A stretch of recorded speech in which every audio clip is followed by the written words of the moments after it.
Hi everyone, on Thursday the 19th of June we're off to Royal Ascot, day 3, fast ground, hot sunny weather, a really competitive card. We start off with our daily nap, sponsored by Priced Up Bet. Goes in the 5 o'clock, the Britannia, a heritage handicapper over a mile, and I like this claims here of consolidation from the Rafe Beckett yard. Now this unexposed performer really impressed me under a strong ride from rear at Goodwood last time out, getting on top.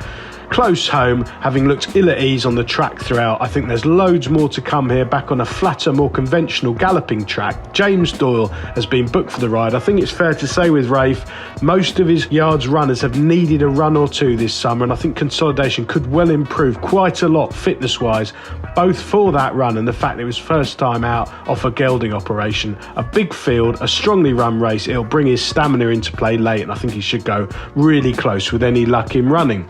Our value angle selection, sponsored by Priced Up Bet, goes in the 2:30, the Norfolk over 5 furlongs, a Group 2, and I think Naval Light is a fascinating runner here for Carl Burke. Carl flying, as he always seems to be. He's had 7 winners in the last fortnight, and this Scopy juvenile, he got beat at Beverley first time out, so you might raise your eyebrow a touch there, but watch the run back. It was such an eye-catching run. He missed the break, he was in the wrong part of the track, and the winner, Oldie's Gold, escaped, and is a very useful tool. It's strong form for the track. They're going to go a million miles an hour here, and I think Naval Light will be a very strong stayer at this trip. Over 5 furlongs for now. He's going to need 6 and 7 in time. James Doyle's been booked. I think he's a really good bet. He's going to take plenty of beating. Hopefully one of the O'Brien horses will not be a superstar, because I'm sure he's best of the English runners.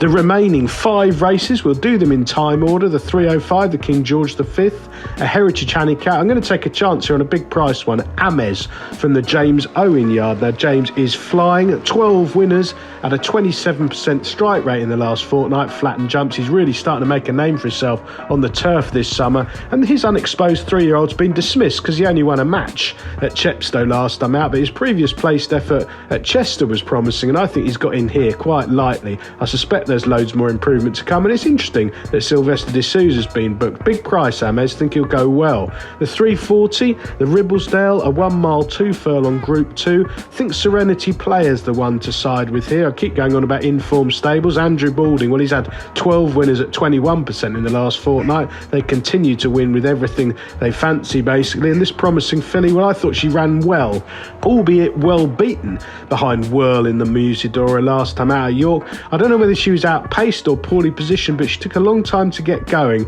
Probably both of those things, in truth. Running on quite strongly, hitting the line hard for a remote second. I'm expecting Asheen Murphy to be a lot more positive here with her stamina now well established.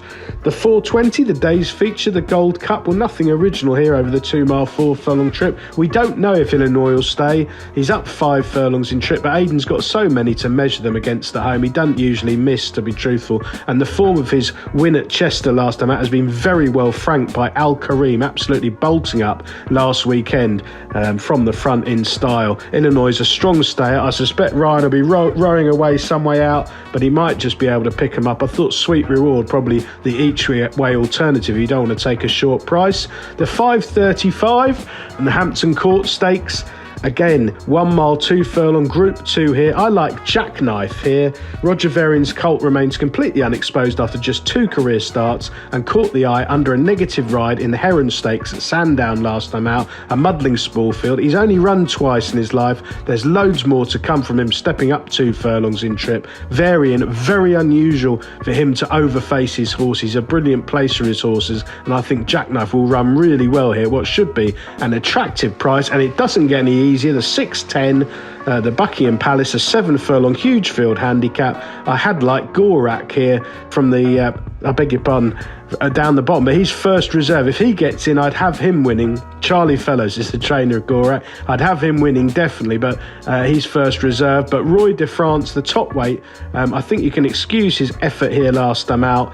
He finished 6th, but he's shaped nicely. His all-weather efforts before that were promising. He's got Ryan Moore taking over in the saddle for the first time here, and he must go really well with conditions to suit. Best of luck with all 7 ITV races at Royal Ascot, and please do check out our sponsor Priced Up Bet, who are doing price boosts on all of the fancied horses this week.